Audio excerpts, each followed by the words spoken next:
Teman-teman sekalian, pagi ini saya akan review buku Leading Change ya. Nah, Leading Change, Memimpin Perubahan dari John P. Kotter. Jadi, Leading Change ini adalah buku yang merupakan buku panduan paling terkenal tentang perubahan, paling terkenal ya. Ada beberapa buku tentang change, tapi ini sebagai sebuah standar, gold standard ya, Leading Change. Jadi saya sudah berkali-kali seminar tentang change ya. Salah satu buku yang paling powerful ya ini. Ini saya beli pada Agustus 2018. Padahal buku ini 2014 ya, 2014 ya. Jadi padahal buku ini sudah kuno banget ya. Aslinya 2012 rasanya, asli pertama kali keluar. Nah, di dalam memimpin perubahan, Kotter ini memberikan 8 langkah. Sebenarnya kalau dibaca ulang di buku ini, dia melihat dari kenapa perubahan itu sulit terjadi. Dan dari situ dia membenahi menjadi 8 langkah. Jadi ini 8 langkah yang cukup standar ya, 1, 2, 3, 4, 5, 6, 7, 8. Yang sangat umum. Jadi kalau orang-orang tahu ada 8 langkah perubahan, ya ini punyanya Kotter ini. Jadi saya akan sharing 8 langkah itu apa saja ya. 8 langkah ini dibagi secara garis besar dalam 3 kelompok besar. 1, 2, 3. Biasanya kalau menggambarkan itu dari bawah dulu ya. Yang paling pertama dia bilang adalah sense of urgency ya. Sense of urgency, bahasa aslinya adalah establishing a sense of urgency. Menciptakan sebuah perasaan genting, sebuah perasaan genting ya. Jadi orang ini harus merasa bahwa oh ya ini waktunya berubah. Kalau enggak itu enggak akan berubah ya. Nah, John Kotter ini sangat suka dengan yang nomor 1 ini sampai dia bikin buku lagi nanti. Setelah buku ini terbit, dia bikin buku lagi yang judulnya Sense of Urgency. Khusus hanya membahas yang nomor 1 itu saja. Jadi kalau kita tidak punya perasaan genting itu berbahaya. Ketika kita merasa berada di comfort zone, kita nyaman saja ya. Kita tidak mau berubah, kita tidak tahu gitu. Itu gambarannya seperti sama Kotter digambarkan seperti kamu duduk di rel kereta api memandang dengan nyaman ke sana. Padahal di belakang ini ada kereta api yang mau menghantam Anda ya. Nah, di dalam masa pandemi ini, maka change ini akan menjadi agenda besar dari perusahaan ya, agenda besar dari perusahaan. Sehingga kita perlu tahu ini bagaimana memimpin perubahan. Yang pertama tadi adalah membuat ada perasaan genting, ada sense of urgency di dalam orang-orang kita. Yang nomor 2, creating the guiding coalition.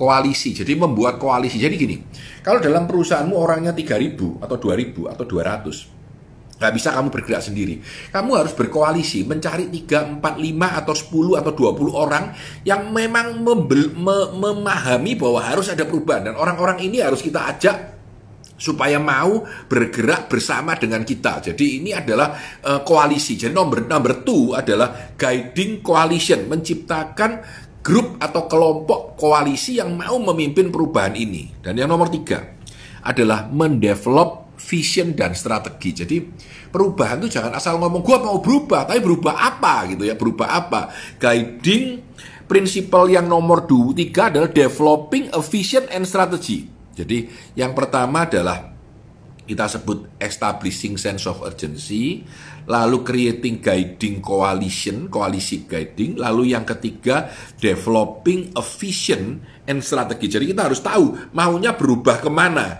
Jadi di dalam bahasa Kotter ini adalah menciptakan iklim perubahan. Tiga ini ya.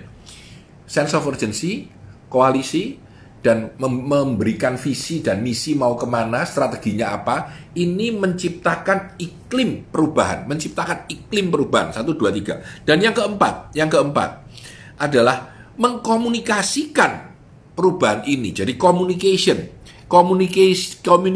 the change vision. Jadi memberikan komunikasi kepada semua anak buahnya. Aku akan berubah apa. Komunikasi ini bahkan menurut Kotter dia bilang over communication itu lebih baik daripada under communication ya. Yang kelima ini empowering broad based action. Jadi empowering ini memberikan kekuatan kepada anak buahnya, memberikan delegasi, memberikan kepercayaan, membuat anak buahnya mau bekerja dengan lebih keras. Nah, ini empowering. Jadi nomor 5 itu disebut empowering. Setelah dikomunikasikan, diberi kuasa. Ayo jalan, oh nggak apa-apa. Salah aku dukung, tapi kamu harus jalan gitu ya. Dan yang nomor 6 adalah generating short term wins. Ada kemenangan-kemenangan kecil yang bisa langsung didapatkan. Nah, 4, 5, dan 6 itu disebut bagaimana kita melibatkan seluruh anggota perusahaan. Jadi kita melibatkan ya seluruh anggota perusahaan supaya ikut bergerak. Ini yang 4, 5, 6. Jadi yang 4 tadi communication, yang 5 empowerment, yang 6 adalah short term win. Harus punya menang supaya orang mau bergerak terus, Ya, ini 4, 5, 6. Nah, 7 dan 8 dalam kelompok ini, dalam kelompok 7 dan 8 ini disebut implementation dan mempertahankan perubahan. Yang nomor 7 adalah consolidating gain and producing more change.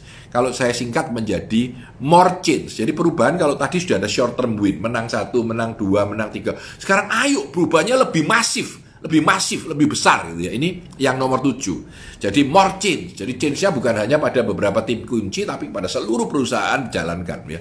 Dan yang terakhir disebut anchoring the new approach to the culture. Jadi kalau bahasa kuncinya cuma satu kata, culture. Jadikan budaya perusahaan perubahan itu. Jadi perubahan itu jadi bagian dari budaya perusahaan. Perubahan itu jadi bagian dari budaya perusahaan. Ini yang nomor 8. Anchor to change. Bagaimana menganchor change ini to culture. Jadi anchor change to culture ya. Nah, saya bagi kembali ya supaya memudahkan teman-teman mengingat ya. Yang pertama, urgency ya, kegentingan. Yang kedua, koalisi, jadi harus punya koalisi.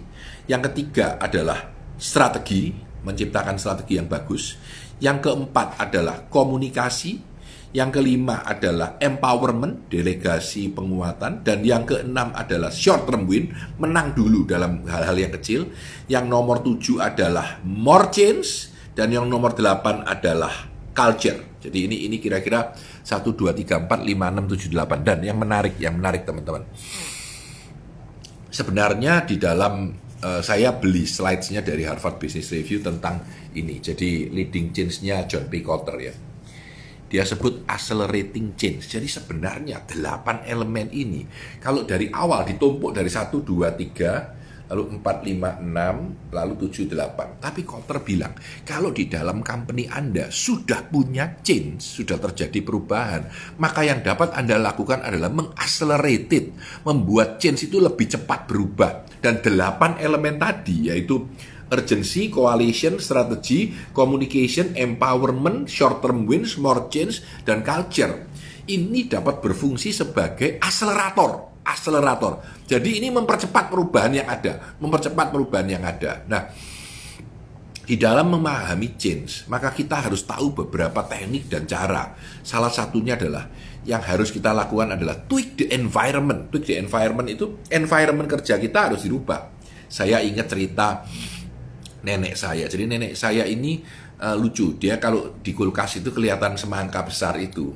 Ya, semangka itu kan ditaruh di kulkas. Gak ada yang makan 2 hari, gak ada yang bongkar ya. Sama nenek saya kulkasnya dibuka, diambil semangkanya, dipotong-potong kecil-kecil ya. Waktu dipotong-potong kecil-kecil, taruh piring, dikasihin garpu beberapa, dimasukin lagi ke dalam kulkas. Yang menarik apa? 2 hari aja habis tuh kulkas tuh. Ya, semangka itu.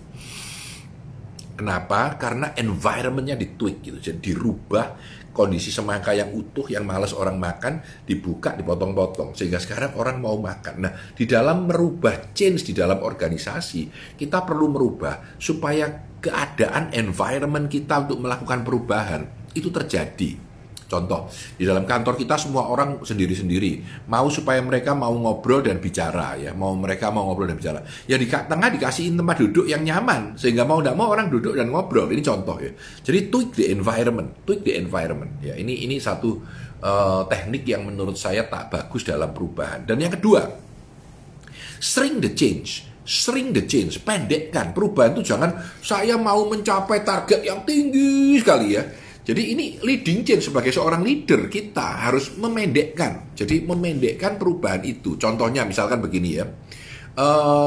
Saya mau anak buah saya mulai membaca buku. Misalkan ini ngawur aja membaca buku ya. Waduh, baca buku habis itu bisa seminggu 2 minggu ya.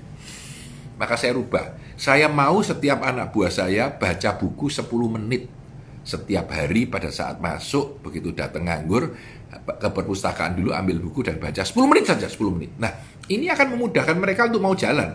Kalau saya suruh mereka baca 1 buku, tidak akan selesai gitu. Tapi kalau 10 menit mereka mau gitu ya, terpaksa tapi mau gitu ya. Nah, ini memendekkan perubahan. Di dalam change, jangan terlalu sesuatu yang besar begitu. Orang tidak mau dan mereka merasa, waduh nanti saya sulit Pak. Nah, ini dibuat supaya mudah ya. Nah, untuk membuat mudah itu kita perpendek perubahan itu. Begitupun ketika kita mau olahraga lari 10 kilometer nggak sampai gitu ya. Tapi kita bisa mencoba mereka supaya mau ikut jalan pagi seperempat jam atau setengah jam. Sudah happy baru mulai lari sedikit ya. Jadi perubahan itu nggak bisa terlalu drastis dalam jumlah yang sangat besar. Butuh memperpendeknya. Nah, teman-teman, di dalam tugas seorang pemimpin, terutama di masa pandemi ini tugas kita, memimpin perubahan. Katanya John Kotter, leading change, memimpin perubahan. Ketika kita memimpin perubahan, maka 8 langkah Kotter ini, mulai dari urgency, coalition, strategi, communication, empowerment, short term win, more change ya, culture. Ini adalah 8 senjata yang sangat powerful, yang bisa kita pakai selangkah demi selangkah, tetapi bisa juga kita pakai sebagai akselerator. Jadi misalkan sudah terjadi perubahan, ayo dapatkan sebuah kemenangan kecil, short term win. Pokok kelihatan, nah ini lihat kita sudah berhasil ya. Itu akan membuat emosi semua orang ikut terbawa dan jalan kepada perubahan ini. Nah, saya kasih contoh. Ketika awal pandemi ya, saya ini bikin seminar tertunda cukup banyak. Akhirnya saya buat online seminar. Ya, seminar pertama saya masih ingat tuh judulnya Work from Home Skills for Manager. Ya, Developing Work from Home Skill for Manager. Nah, yang menarik adalah di saat itu kita push banget ya. Kita menang karena pesertanya cuma 100 lebih, tapi duitnya itu kecil sebenarnya dibandingkan kalau kita harus berseminar real. Tapi paling tidak itu menunjukkan kita bisa gitu. Nah, ketika kita merasa kita bisa, tim kita bersemangat semua, mulai semua jalan. Nah, itu yang disebut short term win. Memenangkan hal kecil saja yang menurut teman-teman, oh ya, tapi duitnya berapa? Tapi itu menimbulkan semangat baru untuk bisa jalan dengan baik ya. Nah, teman-teman sebagai seorang leader, itu tugas Anda untuk memimpin perusahaan di perusahaan Anda, ataupun di sekeliling Anda, ataupun di rumah Anda. Dan memimpin perubahan boleh memakai konsep yang dipakai oleh John Kotter. Kalau Anda malas baca bukunya, saya tahu cukup berat ya. Anda bisa Google saja, ada banyak foto, ada banyak keterangan, ada banyak informasi tentang bagaimana memimpin perubahan berbasis pada pemikiran John Kotter. Ya, buku yang diterbitkan oleh Harvard Business Review Press ini cukup menarik buat kita semua. Saya Tanah Di Santoso, sukses selalu untuk Anda.